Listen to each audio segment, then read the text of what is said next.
Looks like it's 7 o'clock. We're officially call the meeting to order. If we could all rise, if you would, please, with me and say the Pledge of Allegiance before we get started. Pledge allegiance to the flag of the United States of America and to the republic for which it stands, one nation, under God, indivisible, liberty and justice.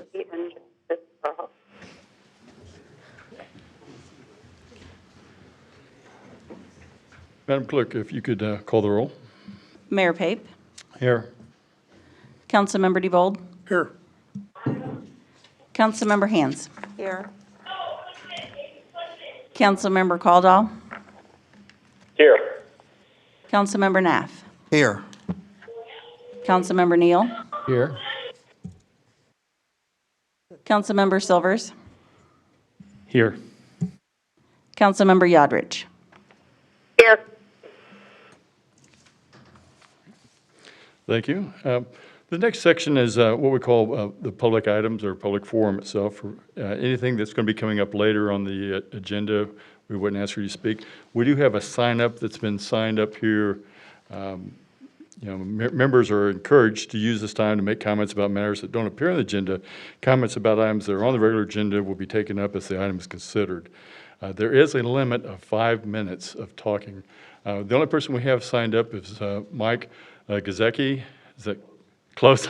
I'm sorry, Mr. Good.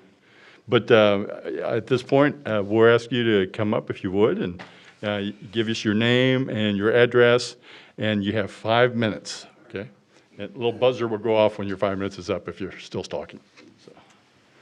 Hello, my name is Michael Giesecke. I live at 9701 West 56 Terrace. I've got a complaint on my, I don't know how to explain this, but I got 2 burners going okay.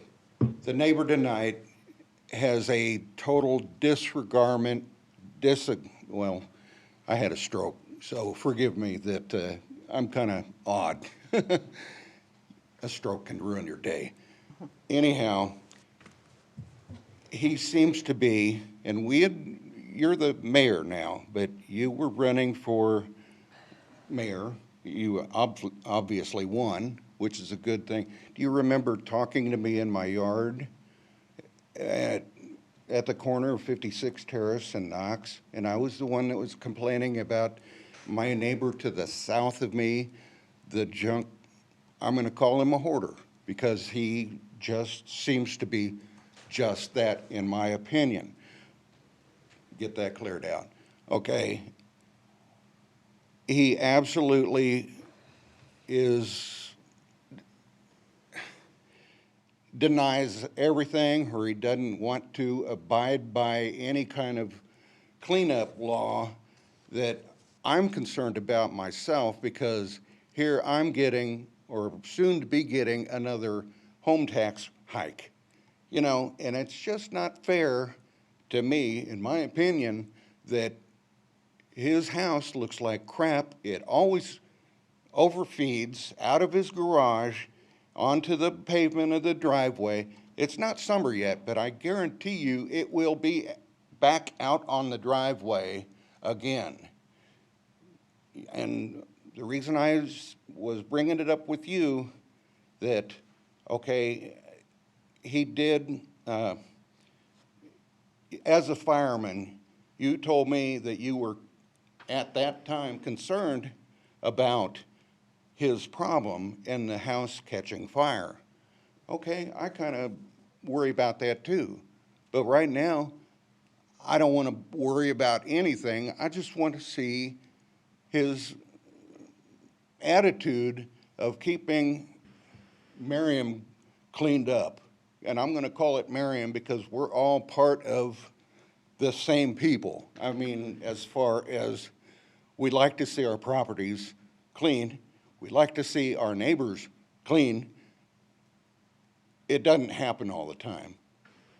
And to say I do have the man's address, I do believe, even though he doesn't post it up on his house like normal people do, have a house, you know, house address.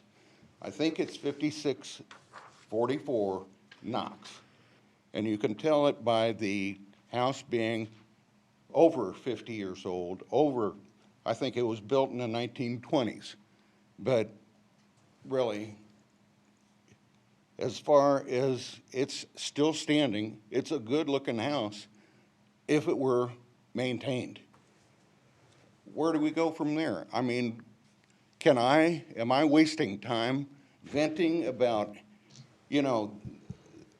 this guy does not seem to care. There are certain things, obviously, as a city that we can do, and I think you spoke at the last council meeting to our community development director, Brian Dyer, Right. and our police chief.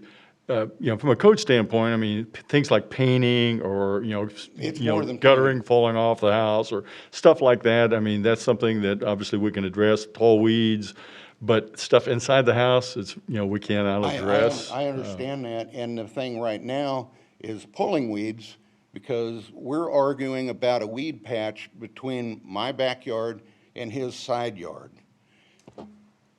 Well, I think it has to be, correct me if I'm wrong, Mr. Dyer, but is that 10 inches or something if it's under 10 inches, then we can't do anything about that The either. thing about it, it's a old fence, and the weeds grow through the fence because the diameter or the squares all I'm trying to say is the mesh would help if it were, a smaller mesh and the weeds could not get past it.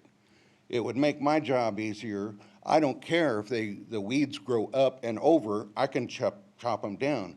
My frustration is when those plants get back there, they're weeds, and they got thorns in them, and I get stickied with the thorns all the time.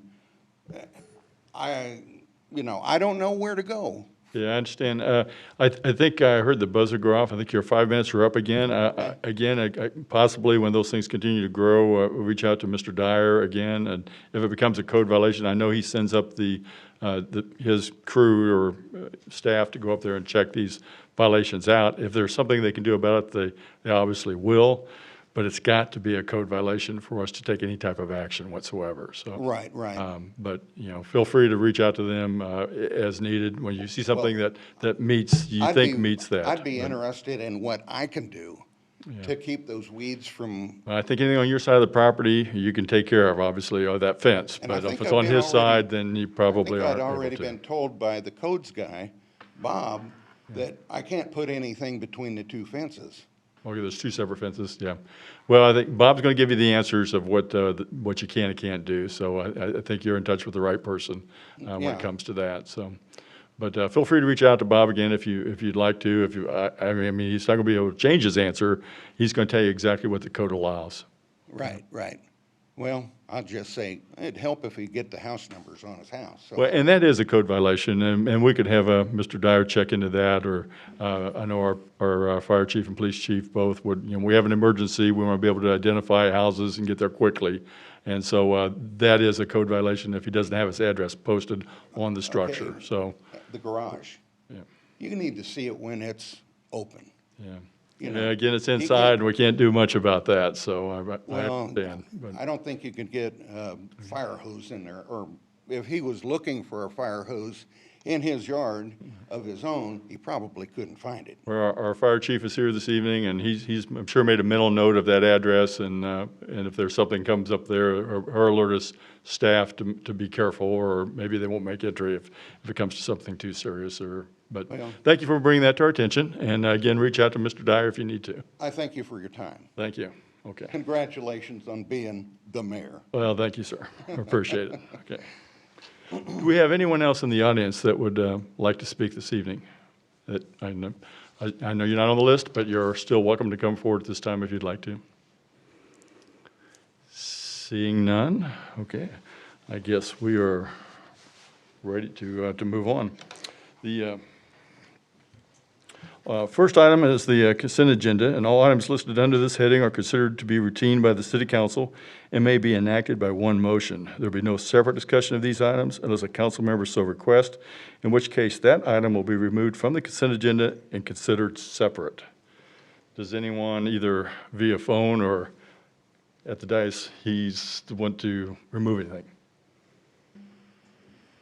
Okay, I see nobody here, and I hear no one speaking up on the phone lines. I would entertain a motion. Mr. Mayor, Ms. Hands. I move that the council approve consent agenda items 1 through 3.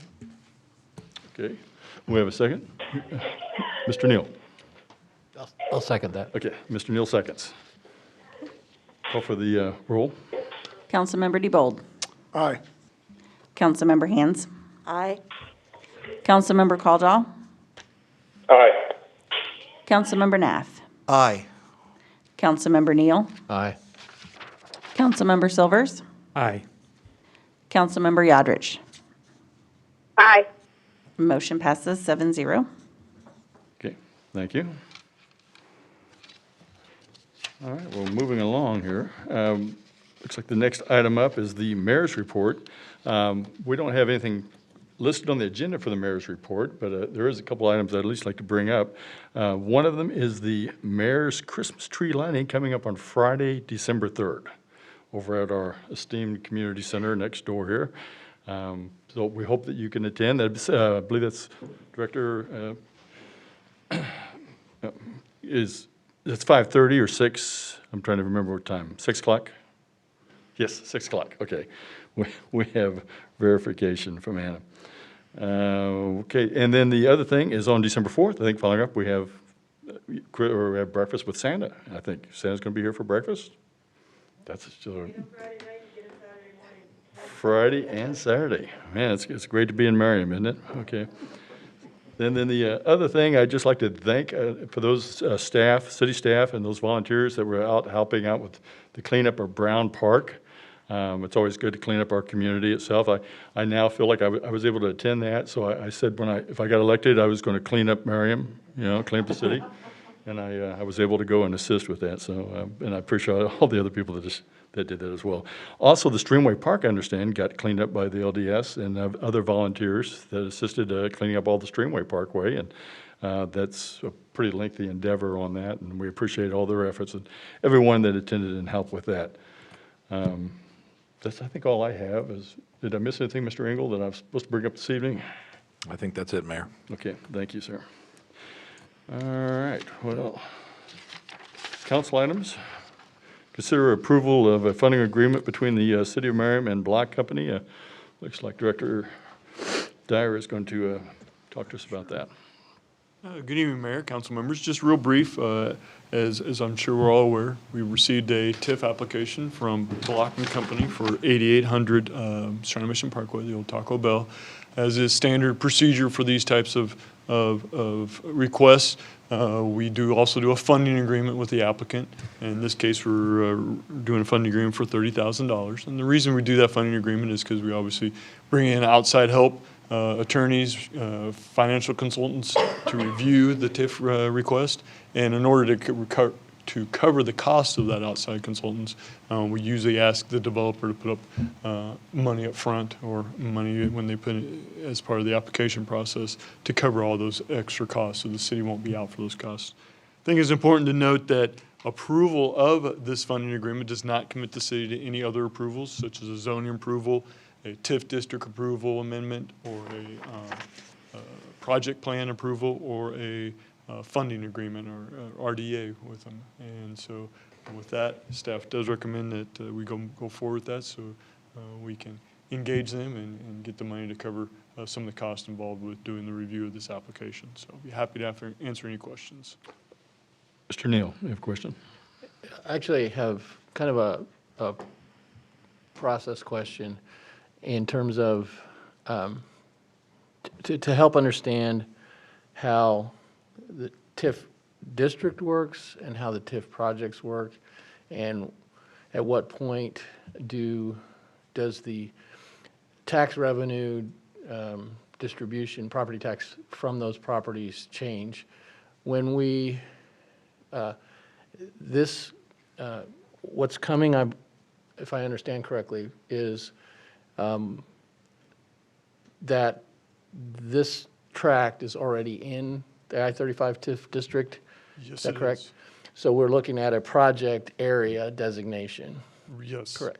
Okay, so when you have so the first step has already been completed in the sense that that tract is in the TIF district. That is correct, yes. That was done Many years ago. A decade or Okay. so ago, yes. Which, in comparison to the Kmart property, which we just added to the TIF district this last year.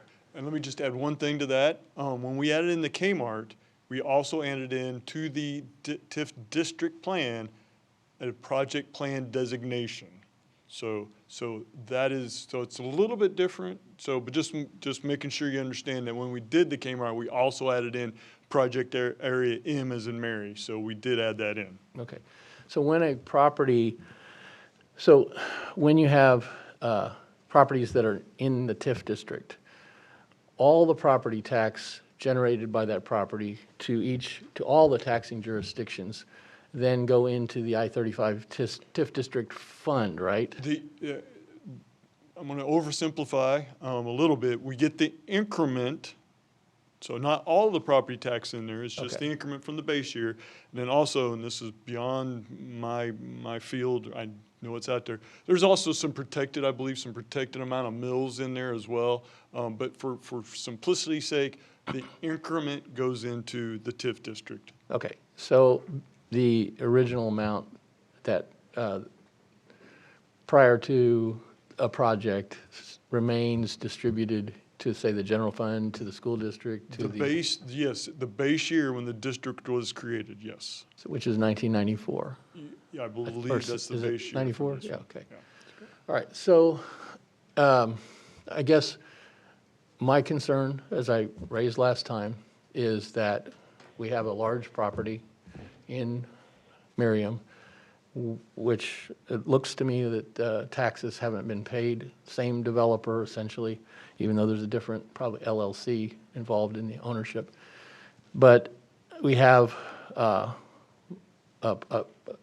substantial tax liability for almost 3 years, I guess, that would go to the school district, to the county, and to Johnson County Community College, all the taxing jurisdictions, as well as Merriam. And I just am having a hard time with approving or taking steps to approve a project where we're going to essentially, or the TIF funding is going to essentially pay a portion of the development costs on a private property that when the same developer is not paying their taxes on time for our schools, city, county.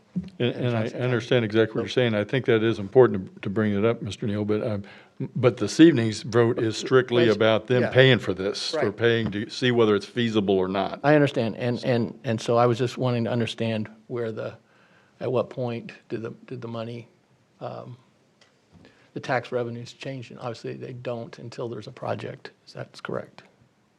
The incremental amount is not generated until there's a new project completed. No, the incremental amount's going in right now. What doesn't happen, what they're asking us to facilitate, or the city to facilitate, is to provide them with a TIF financing, or to reimburse them for eligible cost out of the TIF district. So that is the process. So the increment is already going into the district.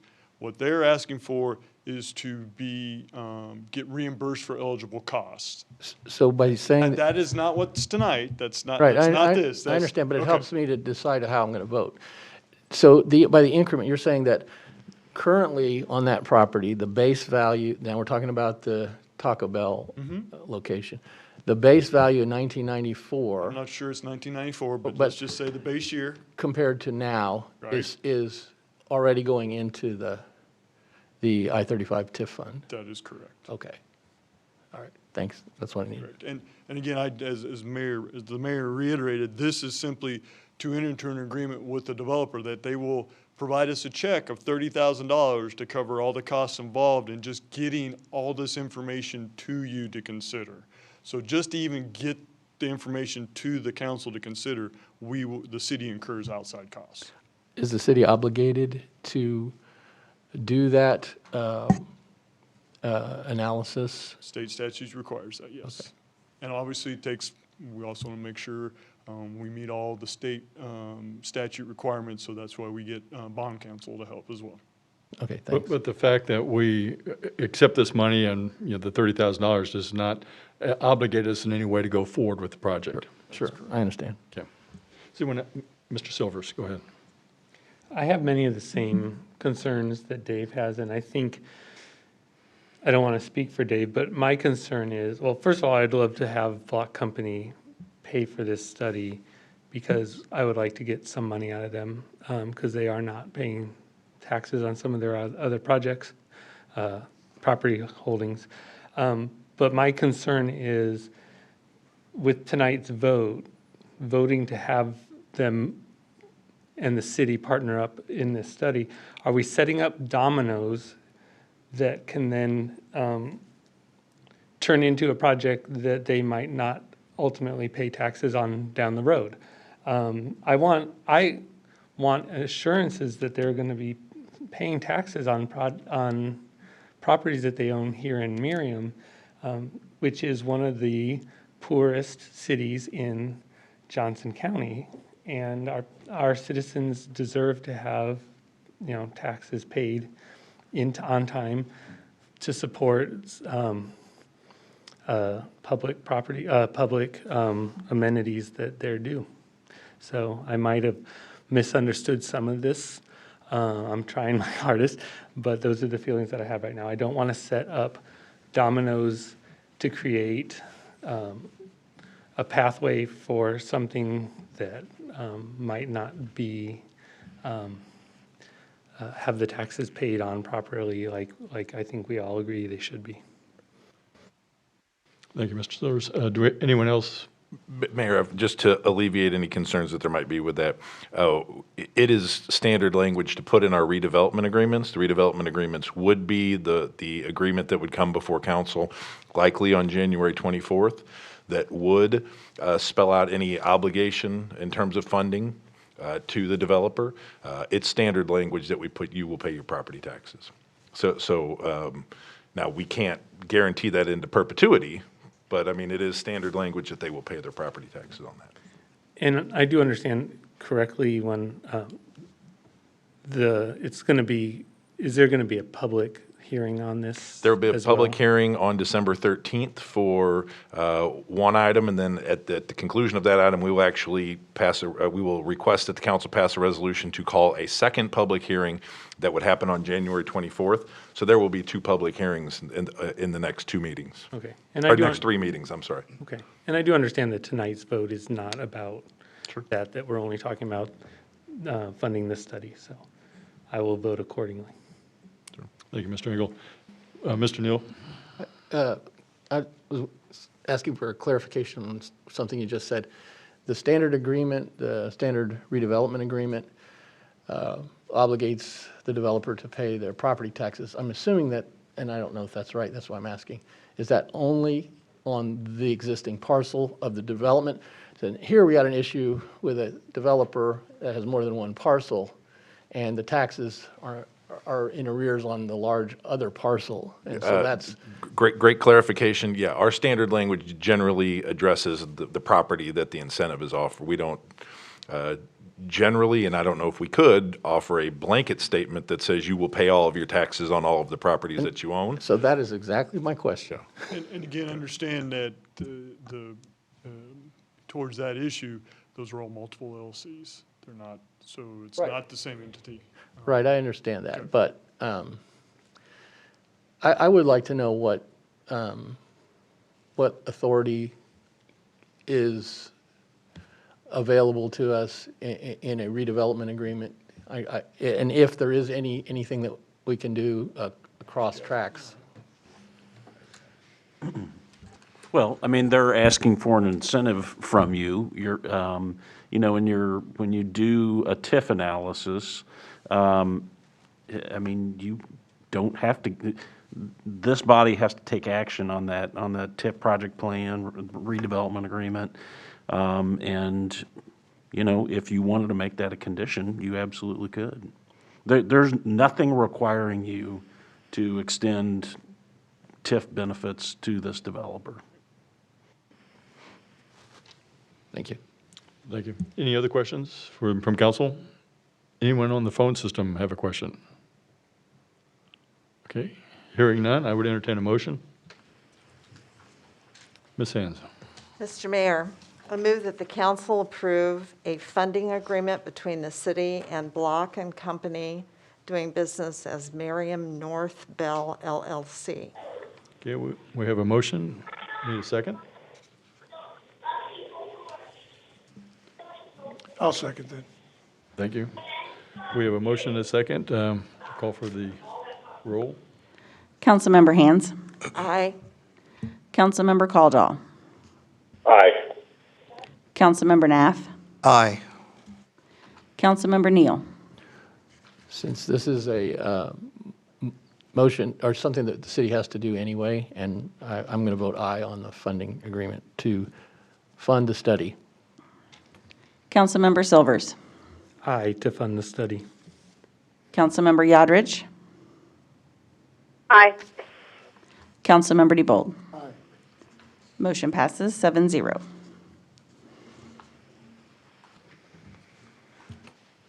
Okay.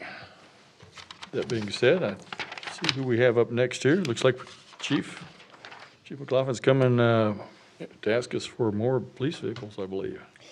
Good evening, Mayor and Council. Yes, I'm here to ask to purchase the final police patrol unit that you all kindly funded for us in this year. We bought 2 in February.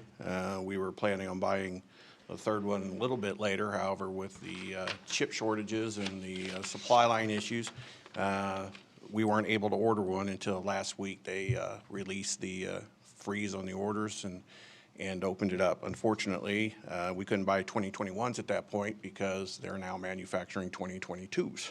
So that's why I'm here. We're looking to replace one of our older vehicles. It's about 6 years old. It has 107,000 miles on it. The SUV will be black in color with our white decals.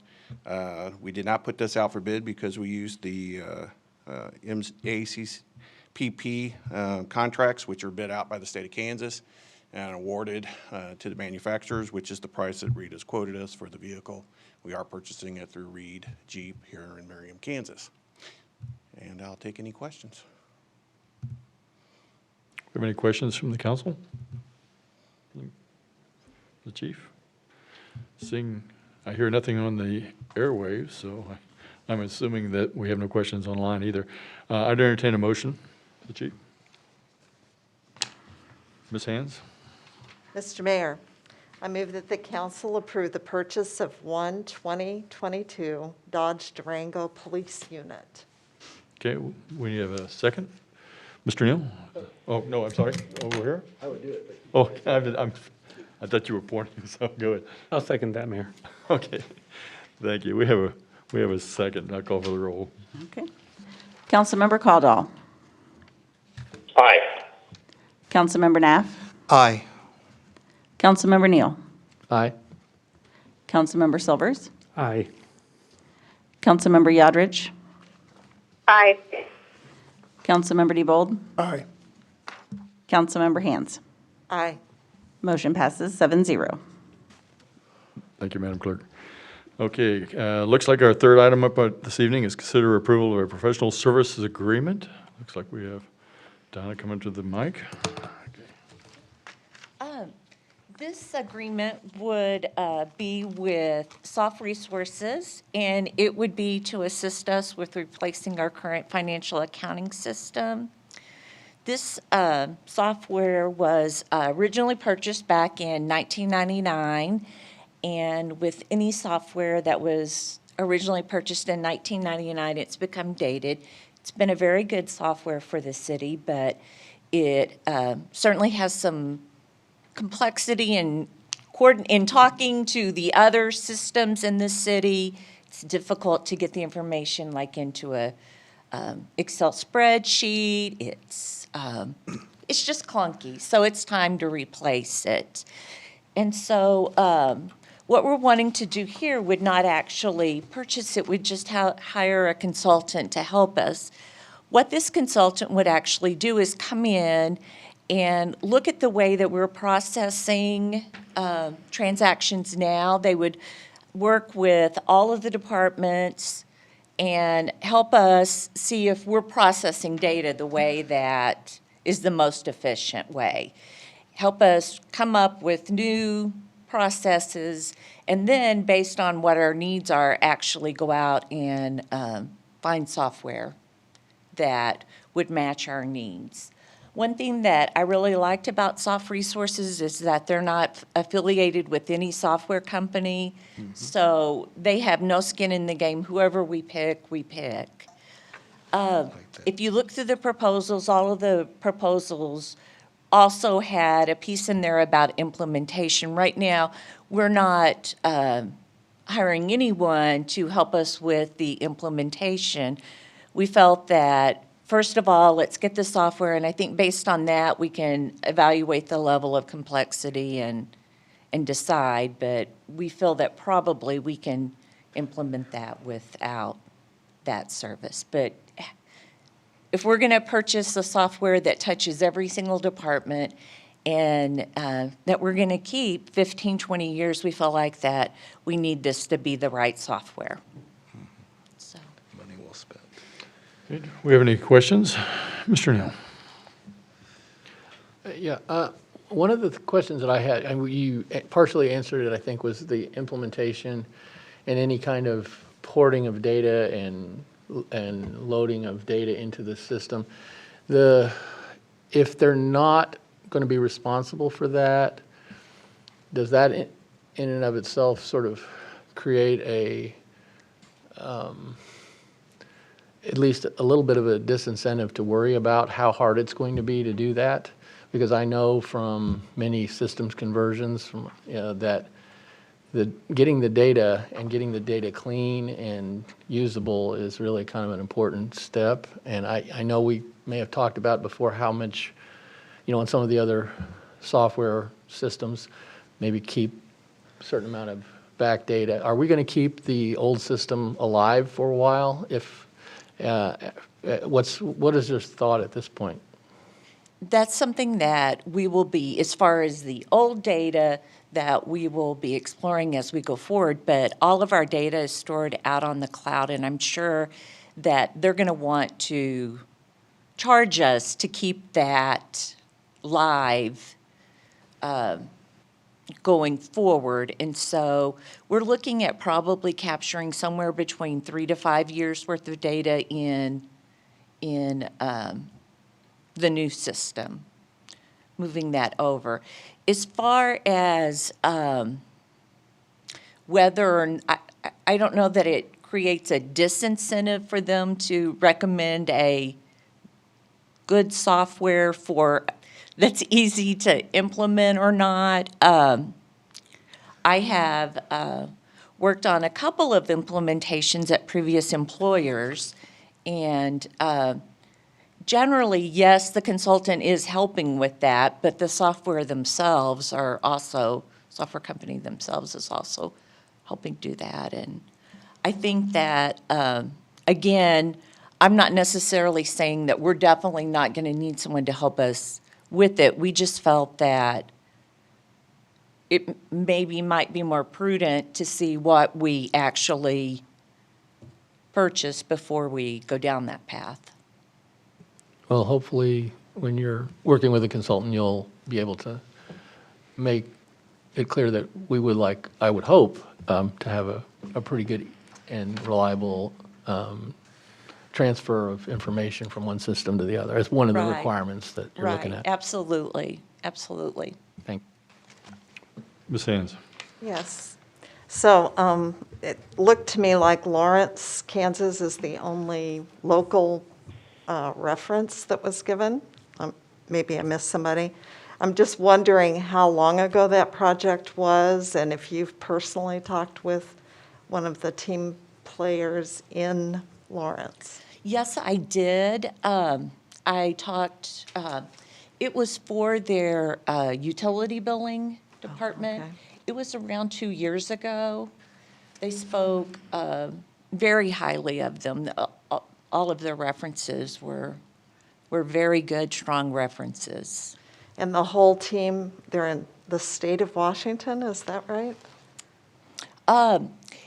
They're actually in a couple, their headquarters is in Washington. okay. They're in a couple of different locations, and a lot of this would be done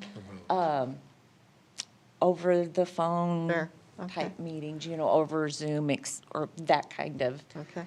environment. There would be, you may have noticed on there was some travel expenses, and so there would be some travel to here, but. But I liked that there was a maximum amount on travel. Right. Oh, okay. So, Thanks. Any other questions on this side? I don't want to cut anybody off over here, but. I hear no questions from those calling in?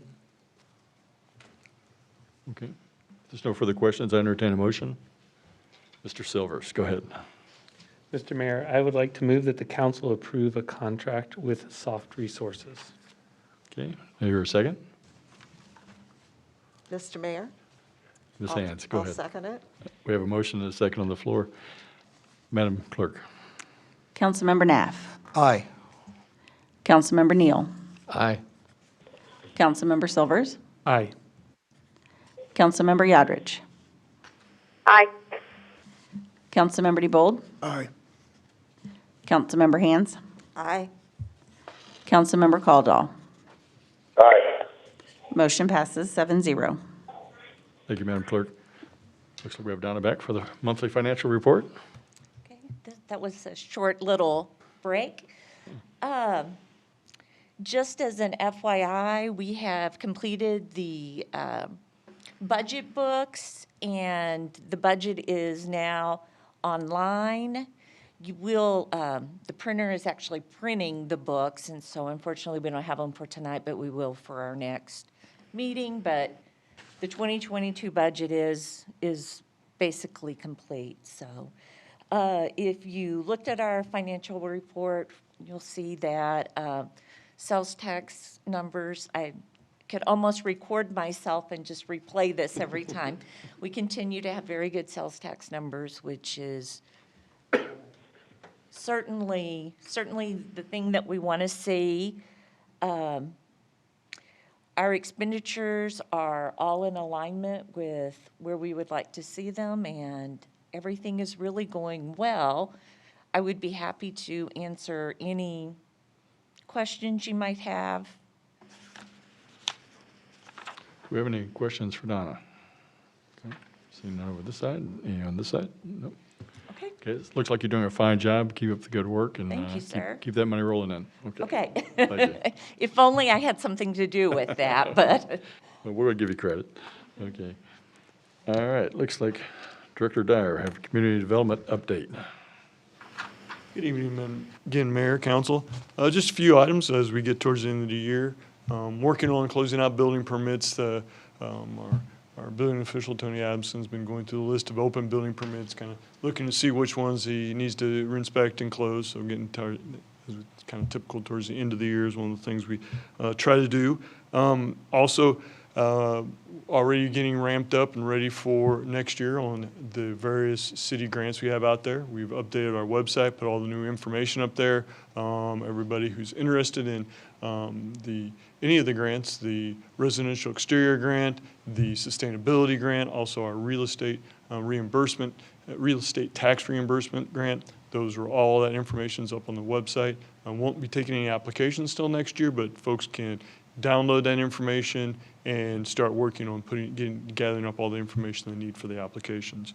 Also, excuse me, already working on the driveway grants. Had a number of applications, been vetting those. Today, Community Services Manager David Easley and myself were out there measuring up some driveways, so we're getting closer to putting together some ideas about how we're going to move forward with that. I will say it is challenging out there. Prices are continuing to increase daily for these things. So yeah, it should be very interesting come springtime when we put these out to bid. We are working hard on that. And then the last thing I have is to update. We have 3 long-range planning processes going out there. The Merriam Drive for downtown. We had meeting with the advisory committee with that last week, and it went very well, had a lot of information presented. The northern portion of Merriam Drive, the Merriam Drive corridor, consultants are working on that, and been reviewing some draft that they put together, but they will be getting ready for their next public meeting, most likely will be after the first of the year for that. And then the last thing, just a reminder that we are also working on a pedestrian and bike plan for the city, and that's been going very well. The last draft I saw, that was really quite good. We got to about 90% on that. So a lot of things we're working on in regards to long-range planning, and probably first part of next year, we'll see a lot of those things come for you with kind of bear fruit, and you'll see the results of those. So I'll be happy to answer any questions. Mr. Neff. Question on the grants. You generally give residents 120 days on their projects, is that right? For the exterior grant projects, we typically want to try to get them done for 120 days. A lot of times they don't. We work very much with them to try to keep the project going forward. But we really, it gets to a point where either which is what happened this year, we've just ran out of money, allocated all the money, or B, it gets to the end of the year when we need to start closing down on the grant so we can account for everything and make our year-end accounting for all that stuff. So to answer your question, yes, we like to get them done for 120 days, but we will work with people, recognizing that sometimes contractors and things like that perhaps don't perform. Yeah, that was my question with supply chain problems. I know it's taking. Yeah, the key thing for that, and Mr. Easley does a great job of it, is to stay in contact with staff on those things. So if someone has a project going along, have a conversation, just keep letting us know. And like I said, David does a great job. He'll reach out regularly to folks when he hasn't heard from them and to ascertain where they're at on their projects. Okay, thank you. Any other questions? Mr. Silvers.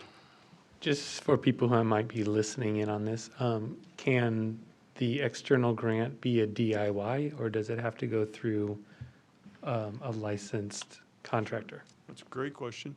Yes, you can do your own work. However, we will just pay for materials. Obviously, we won't be reimbursing for any type of labor in that situation, but yes, we will definitely. We have quite a few projects like that. Folks do their own work, and we simply reimburse them for the materials. Thing to remember, if the project does require a building permit, that they still will need to get a building permit, but a lot of times some of those projects don't. Mr. Neal, go ahead. Kind of as a follow-up to that, for those who are providing the labor themselves, does that change in other words, when you're figuring out the percentage of cost that's reimbursable, is it then just the percentage of cost for the materials? So in other words, they have to, the scope of the project has to be larger to meet the minimum threshold? First of all, first question was if they're providing their own labor, does that count towards a portion of the owner's contribution? No, it does not. That's an excellent question. I'll be frank, we've not had a situation where it's come up like that before. I think if there was a situation, I think I understand exactly what you're asking. Say you have a project's $2,000 in materials, but you add labor in, suddenly it's a $5,000 project.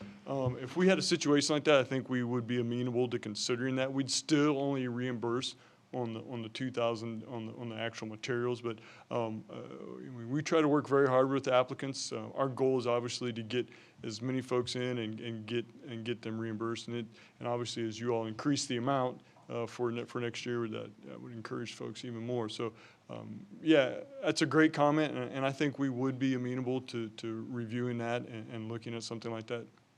Okay, thanks. Do we have any other questions? Director? No? There are no questions online? Okay. All right, thank you, Director Dyer. Okay. Well, we're moving right along. Still don't have the record yet, but we're closing in on it. Okay, Mr. Engel, looks like we have any staff items this evening? Yeah, just a couple updates.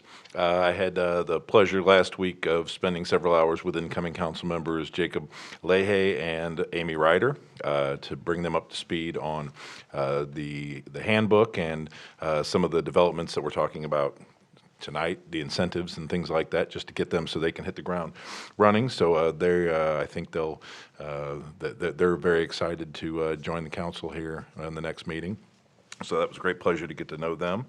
City Hall and the Police Department will be closed on Thursday and Friday of this week for the Thanksgiving holiday, and will return to normal operating hours next Monday. And I will be out of the office starting tomorrow until next Monday, but I'll be local, so I'll be available by phone if you have any questions. Then the last item I have, I'm going to turn over to Anna. Anna was at a luncheon where she was awarded, on behalf of the city, an award last week. She's going to give you a little update on it. Director Slocum, welcome. Well, welcome. Hello, thank you. So I brought the award. It's in front of where Councilman Caldwell would normally be seated. And this award, actually McCarthy submitted for it through the Design Build Institute of Mid-America. And so that region incorporates Kansas, Missouri, Nebraska, and Iowa. They, on Friday, awarded 11 different projects throughout that region. Actually, one in Colorado won, which I couldn't quite figure out. But anyway, the awards span from Colorado Springs, Colorado to St. Louis, and then south from Wichita all the way up to Iowa. Of the 11 awards, we received the Institutional Award of Merit. And then those 11 awards were also then considered for the Award of the Year, the Design of the Year, and that went to the courthouse. They won Institutional Honor Award, so we battled against a county award for that. But it was, we were noted in the award when they were commenting on why projects were chosen. Our award was specifically chosen, and it started in pre-design when the Design Build Committee itself met and talked about what aspects of the build we needed to meet, and we created the persona of Lucy. I don't know if you guys remember when we talked about Lucy in general, but a persona was built when we were meeting as the design build team of the aspects of design that we wanted the community to bring. We wanted it to be welcoming for all. We wanted it to feel like it was somebody's backyard. And through that whole process, we started talking about the building as a person. And at the end of the day, it was like, well, we got to name this person. So the design build team actually referred to the project all along as Lucy. And when we named Lucy, we weren't thinking about it being Lucille Vavra Park. It just was a name that kind of fit. And so kind of all tied together. So in the application process, McCarthy did a good job of telling the story of Lucy and how Lucy came to be built. And so that was one of the reasons in design build, you're supposed to work hand in hand with the contractor, with the owner, with the architect. And so that told the story. And so on behalf of the city, I was able to attend the award ceremony and receive the award. So take a moment and check it out. It's a pretty cool little honor to be noted in that regard. So thank you for the opportunity to build that building and be the representative for the department. So, thank you. Give Director Slocum and her whole staff a hand. I would just say, Lucy, you got some splaining to do. Little joke there. Okay. Happy to answer any other questions. We have Mr. Silvers. Go ahead. I heard through the grapevine that the community center will also be closed on Thursday. Is that correct? Yes, that is one holiday we are closed. We reopen Friday, normal business hours. Thank you. Okay. Do we have any other questions for Mr. Engel? No other questions? We have no executive session this evening, do we? No, sir. Okay. It looks like we're down to possibly somebody making a motion for adjournment. I'd be happy to make a motion for All us right, to Ms. adjourn. Hands, do we have a second? Mr. Silvers, I second that. call for the roll. All in favor to adjourn. Aye. Aye. Meeting's adjourned.